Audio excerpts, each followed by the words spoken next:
What's up, everybody? Brandon Lilly here with the Bosco Podcast. I am still in Las Vegas. I am still at the Encore. I am still at the Beyond release party, and it is amazing. And I am here with two incredible people, and the guy that you all have come to know and love as Bert Sorin. We got the guys here from Leupold. Go ahead and introduce yourselves. My name is John Warren. I do pro staff and events at Leupold. I also Moonlight is Michael's adjunct instructor. Michael Baccellieri, Director of Training. We run the training division for all the optics and firearms instruction for Leupold and Stevens. Better known as Buck, right? Better known as Buck, yeah. All right.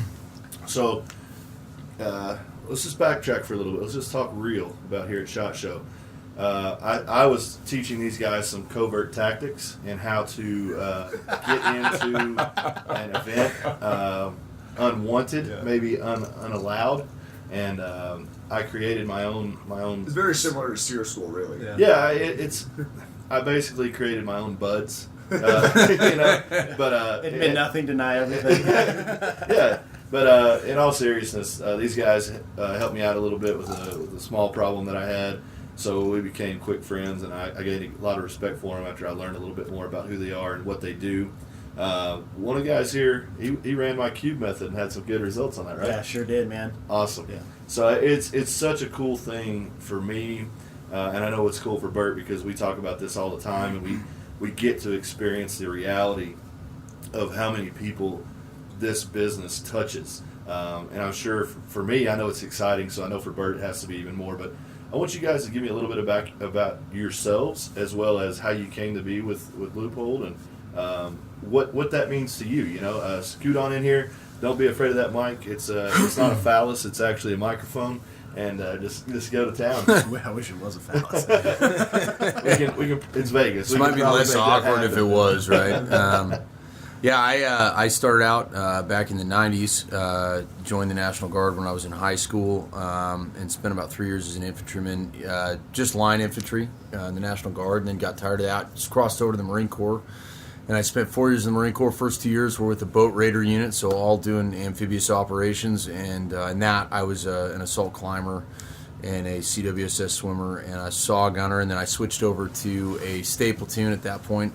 Took the indoc and spent about 2 years in a scout sniper platoon. I never went to school due to the Fallujah deployment and kind of just our operational tempo. Didn't get the opportunity to go to school. But got out of the Marine Corps and really, really was frustrated that I didn't get to go to school. So I went back in the National Guard, went through the Army Sniper School, and then finished out my career teaching sniper school for the Army down at the Chaffee Schoolhouse. Shortly after that, I was asked to come on a pro staff with Leupold and was doing trade shows and events like that for them. And then they asked me to come on a few months later to run a training division. So one of the cool things, and I'm not trying to interrupt you, but one of the cool things that I've heard about Leupold and I've seen and witnessed is that they really like to take care of the guys that take care of us. Sure. You know, they do a lot for the guys that have served and making sure that they have a good job or they have the ability to use that skill set to help their product line and to also educate and move forward. I think companies that just give you a product, that fills a need, but companies that, they really work to educate and to inform and push the product forward, that's when you find that success as a business model. And I think that's why you guys are an industry leader, right? Sure, absolutely. Yeah, we're an American-made product, and I think a lot of companies say we're American-made because they reach a certain percentage where they can legally say that. Sure. But aside from the actual glass, which everybody gets their glass from the same place, aside from the glass, we're 100% manufactured in Beaverton, Oregon. You can come Still 100%. You guys have been around forever. Yeah, since 1907. Sure. And you can come to the factory and you can watch a scope come off of a machine being turned with freaking aluminum chips popping out the back, and then watch that scope go into assembly and watch it get built. It's amazing. Yep, front to back. It's a remarkable place to work. And we have in the Sorin family, we have, I don't want to divulge how many Leupold scopes we have, but we have many of them that are considerably older than Almost I am. enough. It's enough. It's enough to scope with. We have one less than we need, and then Yeah. speaking of which, I'm already looking at my next Leupold scope. So Heyo. the product is awesome, and that's one reason why I think we got along so well Sure. early on. Is not only are you guys into fitness, Sorinex guys are into shooting, and the ethos of having an innovative, high quality product made in the USA, that is true to their passion. That was something that has always turned me on about Leupold, especially as my business grows. And we keep going back to the familiar things that have stood the test of time. My first year I ever killed in 1991 was a Leupold Variax 3.5 to 10. No doubt. And I just, my first bear was a Leupold sitting on top of a Winchester Model 70 458. Yep. Like that's always been there. And you guys have been so responsive helping me in my voyage to not only become a better hunter, but also learn how to shoot further and more accurately. And so I'm leaning on you guys. Looking forward to taking one of your courses soon. So kind of give us a little bit of the ins and outs of precision long range shooting, because that's kind of really what I would say you guys specialize in the most. Absolutely. Would that be accurate? So kind of give us the ins and outs. What is considered long range? What is considered precision? Just for those people at home that maybe haven't shouldered a precision long gun and don't even really know what to expect. Yeah, there's a couple things to think about when doing long gun. There's, first versus second focal. There's what magnification do I need? There's, understanding light transmission, which most people really don't. It's a multifaceted subject to even talk about.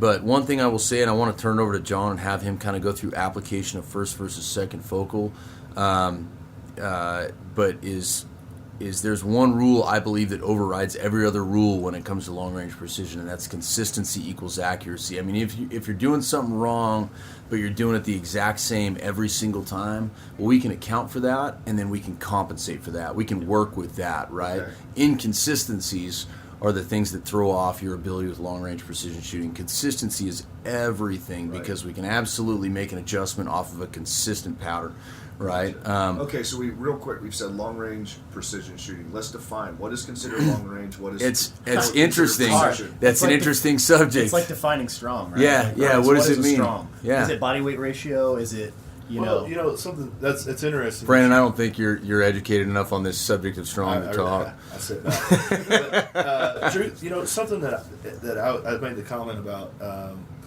with Christmas. We were talking about this. Is used to I would only look at the guy who lifted the most, who climbed the highest mountain, who did all this. Right. Yeah. Now I'm more interested in how far have you come. Yeah. Right. So how far have you increased your performance? Yeah. So that's what we look at as instructors, right? So it's the same thing, right? Once you take away that lens of ego and you start to really look at humans for how they're performing, you start to kind of break down a more holistic definition of what is long range, right? Okay. So what is long range for Bert is different than what is long range for me. Right, So long you're range. saying you're better than me. No, I'm not saying that. I'm saying you might be able to. He totally you said might that, be able to- Bert. He you totally might be just able to said that sense to it. you. Might be able to sense it, He might not have said it verbally, but his eyes said it. But you know what? I think there's a strength in being able to say I am better than you, and there's a strength in being able to say I can learn from you because you are better. 100%. Exactly. And I'm trying to convince him to say it, so then he'll feel bad. Just enough. First of all, Bert, you're not the dad of me. I'm knife handing you. But yeah, it's a funny thing, right? Because some people they'll come up to me and they'll be like, "Hey, John, I want to shoot long range." Yeah. And I'm like, "All right, man, let's talk about what long range is." And they're like, "Hey, I want to shoot 300 yards." And I'm like, "Hey, roger this.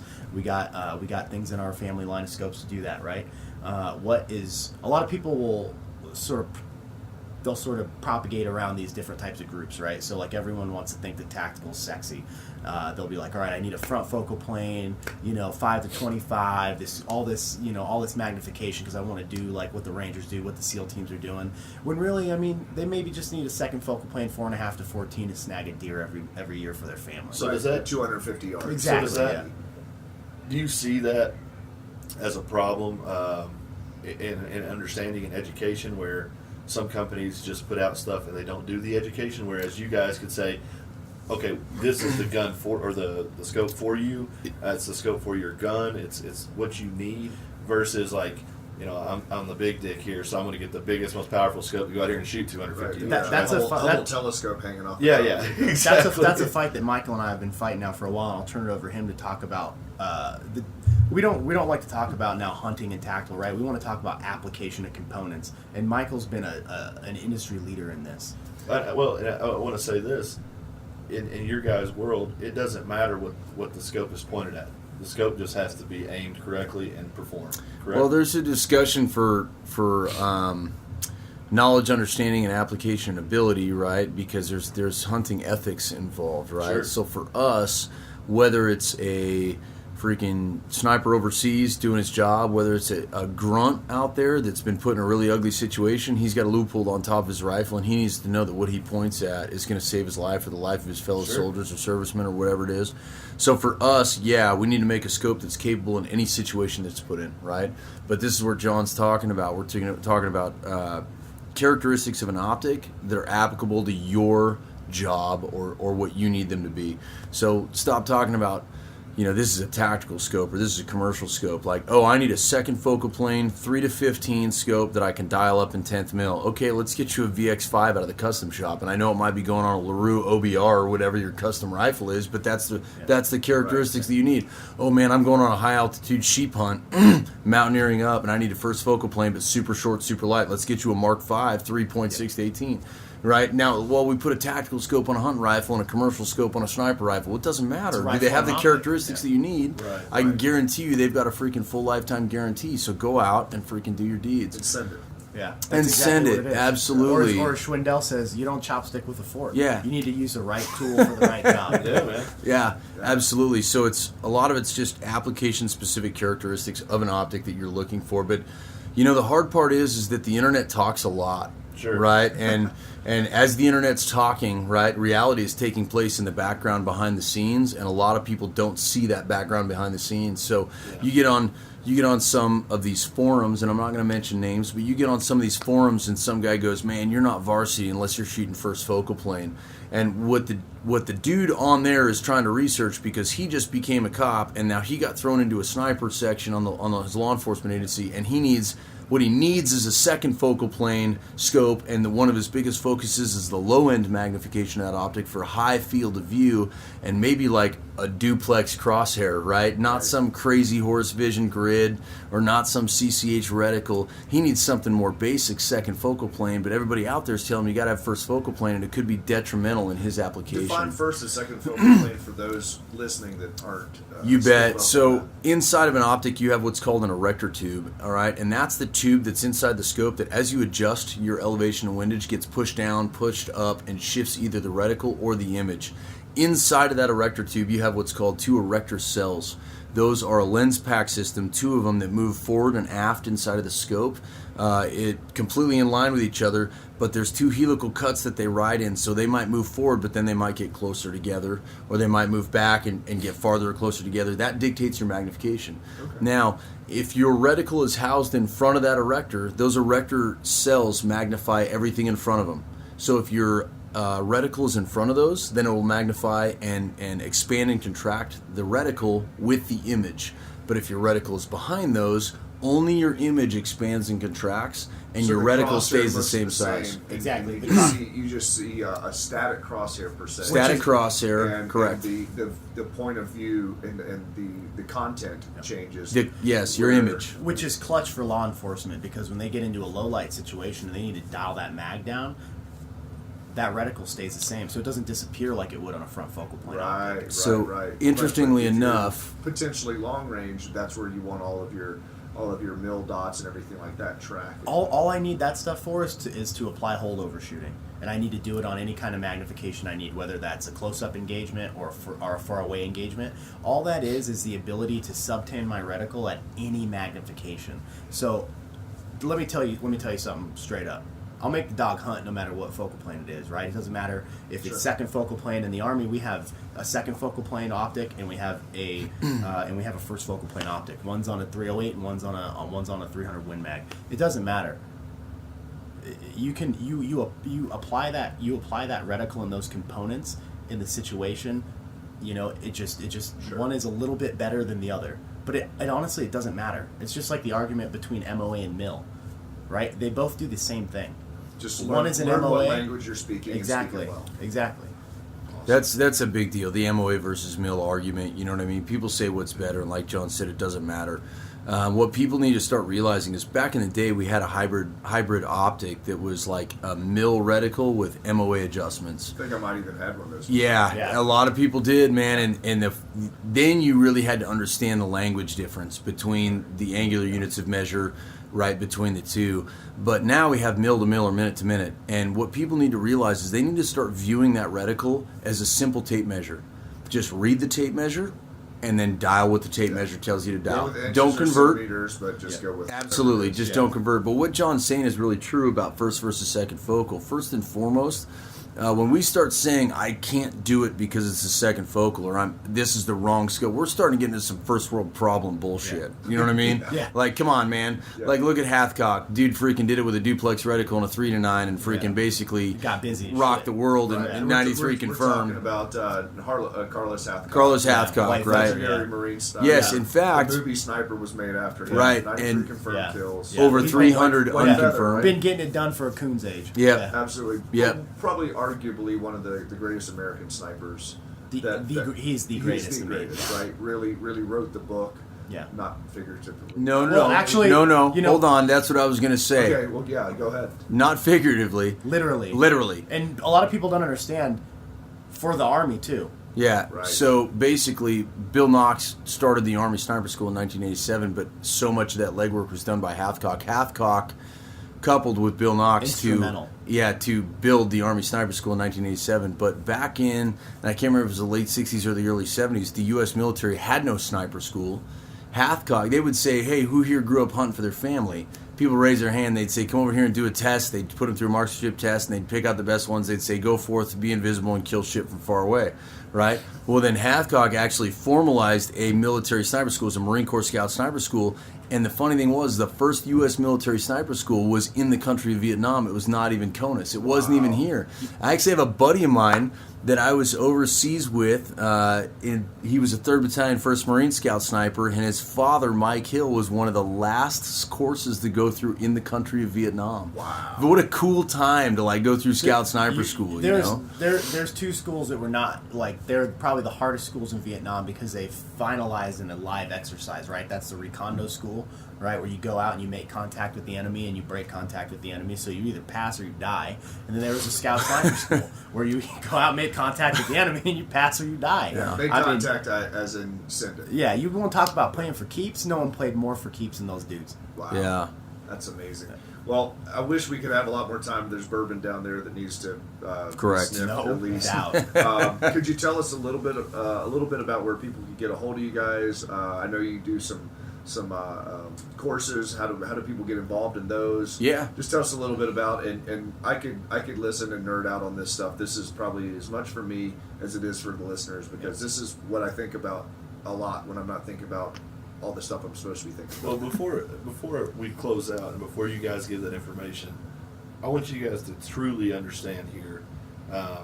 My grasp and understanding of what was just happening here is maybe more than none, but it's not at the level that definitely that you guys would have or even that Bert would have.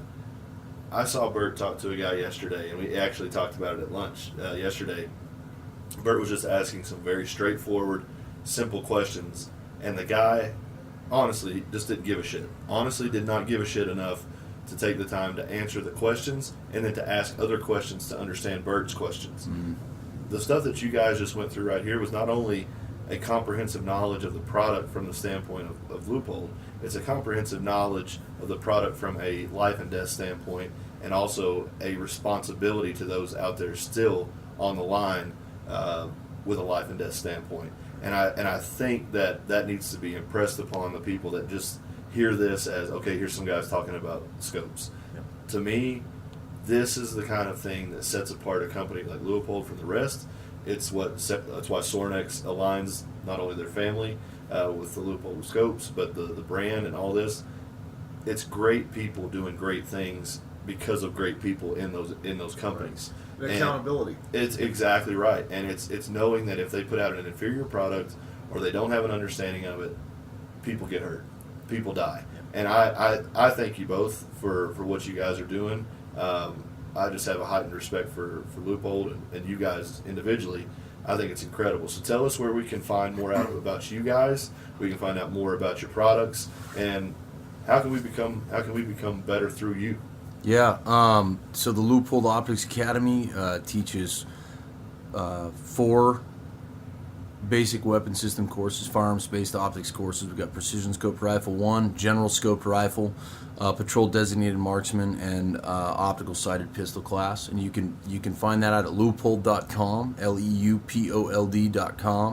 And just scroll down on the main page on the right hand side, you'll see the Optics Academy there. Jump on that tab, you can find more information. If you need to get a hold of me, you can get a hold of me at registrationLOA@leupold.com and ask any questions you want about the Academy. And we have a few slots left for 2018, but they're filling up quick. I think about 7 out of the 9 classes are completely booked, but we do have some slots left. And Warchild's a different ballgame. He's got a different email than I do, so go ahead. Yeah, just like the senior sniper said here, you can get on Leupold.com. I am the millennial of the section, so I actually have an Instagram, John.Warchild. Token millennial. Token millennial, also the ethnic guy, which is sweet for me because I get some power diversity. You can reach me at John.Warchild on Instagram. Hit me up in my DMs. I answer any sort of long-range questions you have, anything like that. I'm super approachable and love to spread the knowledge. And I just want to say thank you. It's an honor to be on this and hang out with you guys. Well, it's the honor's ours, certainly. And for anybody that didn't catch that, I've put a post up already. This will be released in a few weeks, but you'll be able to scroll back and check it out. We'll release accurate information as it comes out. We'll put tags in there for people to follow these guys. Information is where you can find it. But I just want to take the time to say thank you for your service. Thank you for the service that you continue to do, and to provide a superior product in a world that accepts mediocrity. So thank you guys, and let's do this again sometime. Can I say one more thing before we end? No. I got a lot of questions at the booth today. A lot of people don't really understand that Leupold has a very, very hefty Fed Mill program for all you military law enforcement first responders out there, or private military contractors. You get, and I don't know the exact number, but it's either a 45 or 50% off. Up to 6 optics a year from Leupold and Stevens. Yeah, it's all the percentage off. Yeah. So, and it's off MSRP. So it's not the price off Optics Planet or the street price. It's off MSRP, which is gauged for a European market. So if you want to know what your price is going to be, get on Leupold.com, find the scope you want, and then cut that price in half. But a lot of people don't know that we have a military law enforcement first responder discount. So make sure that if you're out there and that you're wanting some precision glass or good rod dot sights or whatever you're running for your system, and your unit's not purchasing what you'd like, we have a major discount for you, and you can purchase multiple optics so that you have an entire system. Yep. So I think that says it all right there. They're doing this because it's a focus of integrity, but it's also to keep people alive, keep people safe, and that protects people like me, protects people like everyone in this place. So thank you guys again for coming on. Thanks, thank you guys so much for what you do, and let's do this again, like I said. And I'm just excited about it. Extraordinary Thanks for people, having us. extraordinary places, doing extraordinary things. Stay strong, everybody.